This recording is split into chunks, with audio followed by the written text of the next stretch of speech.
રોકડ મેળની ઉધાર બાજુ કયા નામ છે? કઈ દો વેચાણ છે ને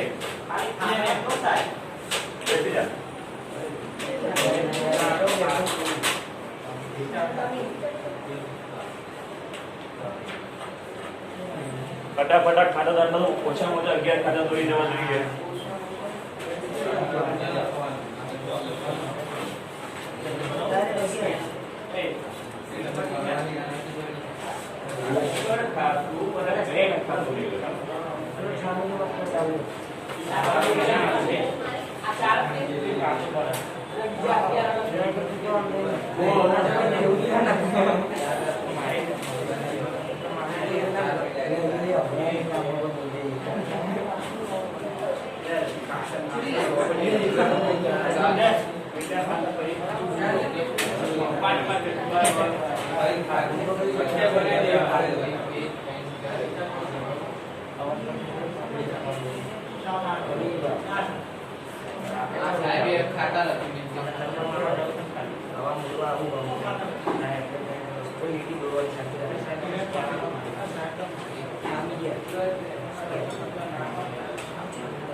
ગઈકાલે શું કરતો હતો?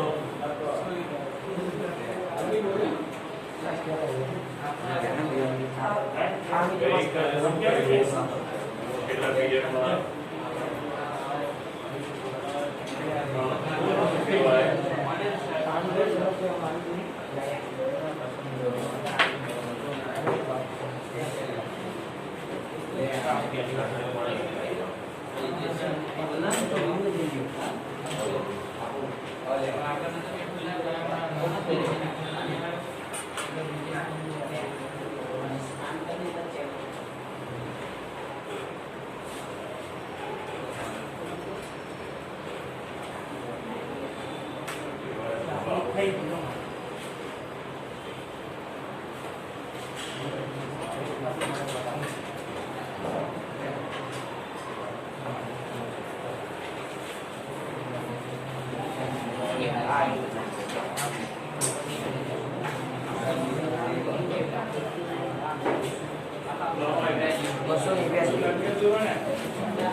ફટાફટ ટાઈમ બગડ્યાનો પૂરું કરો.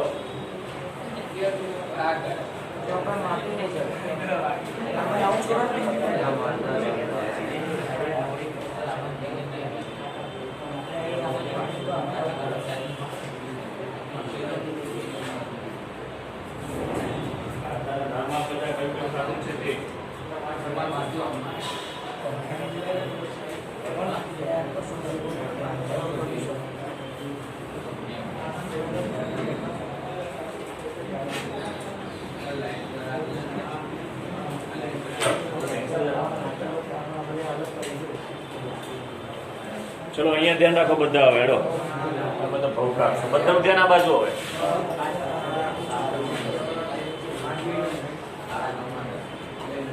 બધાનું ધ્યાન આ બાજુ. ચોપડો લાગ્યો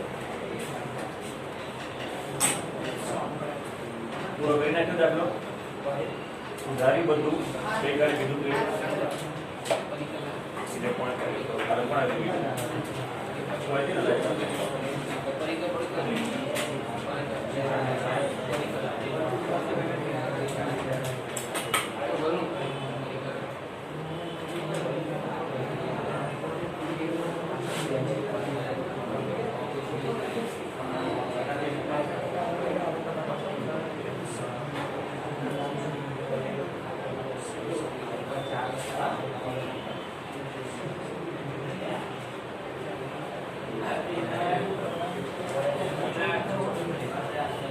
હવે બધાનું ધ્યાન આ બાજુ, બધાનું ધ્યાન આ બાજુ. પહેલા જેણે રોકડ મેળ નથી ગણેલો, ગઈકાલે આપણે દાખલા નંબર 11 તો કે 12 હતો કે મારા 11 દાખલા નંબર અહીંયા ધ્યાન બધાનું.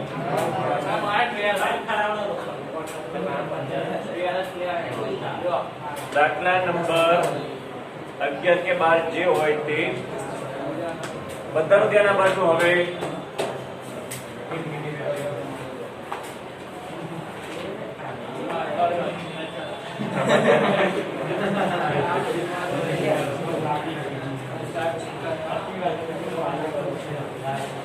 ચેપ્ટર નંબર 8 ખાતાવહી અને ખતવણીની અંદર દાખલા નંબર 11 અત્યાર સુધી આપણે આમ નોંધ ઉપરથી ખતવણી, પેટા નોંધો એટલે ખરીદ નોંધ, વેચાણ નોંધ, ખરીદ પરત અને વેચાણ પરત, એ પેટા નોંધો ઉપરથી ખતવણી જોઈ ગયા.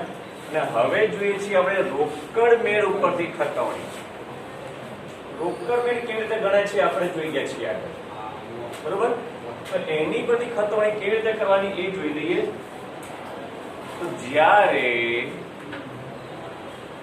રોકડ મેળ ઉપરથી ખતવણી કરતા હોઈએ ત્યારે આની અંદર ઉધાર બાજુ કે જમા બાજુ રોકડ ખાતે લખેલું હોય કે બેંક ખાતે લખેલું હોય તો એનું ખાતું ખોલવાનું નથી. એટલે તને પહેલા બેસાડે છે.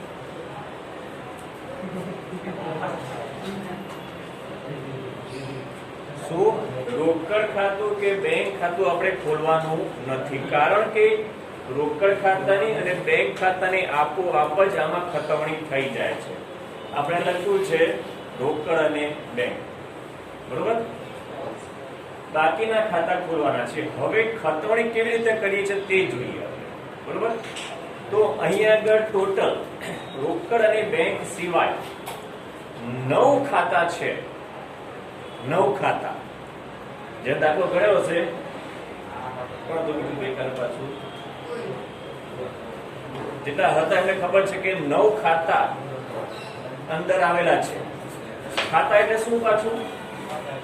ખરીદ, વેચાણ, શિવશંકર, પ્રેમશંકર, ઉપાડ, લાઇટ બિલ ખર્ચ એ બધા. અને પછી ઉધાર બાજુ વટાવ આપેલો છે એ, અને જમા બાજુ વટાવ આપેલો છે એ. એમ કુલ 11 ખાતા ખોલવાના છે. આ મેં માત્ર 4 ખાતા સેમ્પલ પૂરતા ખોલેલા છે. ખતવણી કેવી રીતે થાય છે એ તમને બતાવી દઉં છું. બધા ધ્યાન આપજો ખાસ. ખતવણી કરતા હજી પણ કેટલાને નહીં આવડતી હોય તો અહીંયા ધ્યાન. તો સૌથી પહેલા આપણે ઉધાર બાજુ માની લે દેવશંકરનું ખાતું છે. બધામાં દેવશંકરનું ખાતું વટાવ, રોકડ અને બેંક ત્રણેય ખાતામાં રકમ છે. તો હું અહીંયા ખરીદ અને દેવશંકરના ખાતામાં કેવી રીતે ખતવણી થાય એ તમને બતાવી દઉં છું.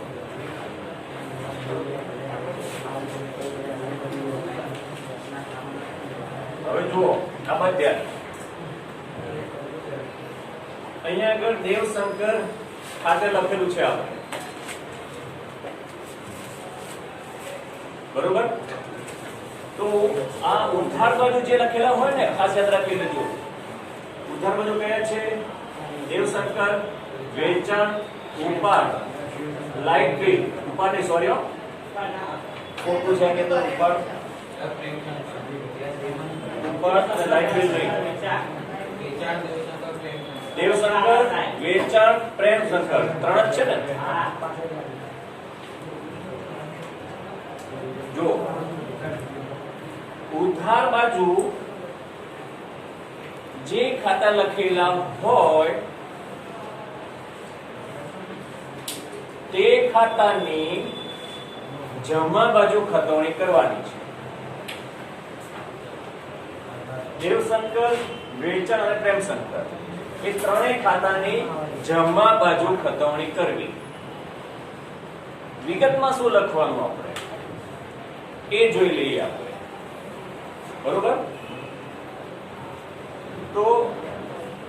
વિગતમાં સૌથી પહેલા તારીખ, તો 9 તારીખ છે, બરોબર? તો તારીખના ખાનામાં લખવાનું 9. હવે આપણે એ જોવાનું છે કે એના દેવશંકરના ખાનામાં કયા કયા ખાનામાં રકમ લખાય છે. તો પહેલું વટાવ ખાનામાં રકમ લખાય છે. કેટલા રૂપિયા છે? 200. તો પહેલું વિગતમાં લખવાનું વટાવ ખાતે રકમમાં 200.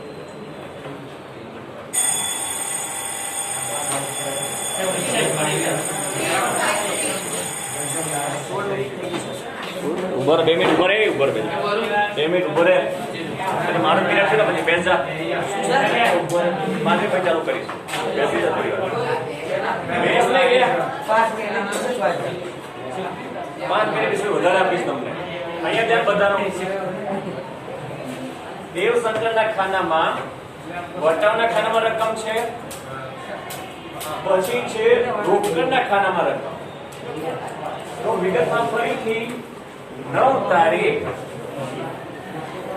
રોકડ ખાતે કેટલી રકમ છે? 6000 છે. 6000. પછી ફરી પાછું 9 તારીખ બેંક ખાતે કેટલી રકમ છે? 10,000. બરોબર? ખ્યાલ આવ્યો? આ દેવશંકર એટલે આ જે કંઈ પણ ઉધાર બાજુ છે એની જમા બાજુ ખતવણી કરવાની. અને હવે અહીંયા જમા બાજુની વાત કરીએ તો જમા બાજુની અંદર આપણે શિવશંકરનું ખાતું ખોલીએ છીએ. શિવશંકર અહીંયા લખું શિવશંકરનું ખાતું.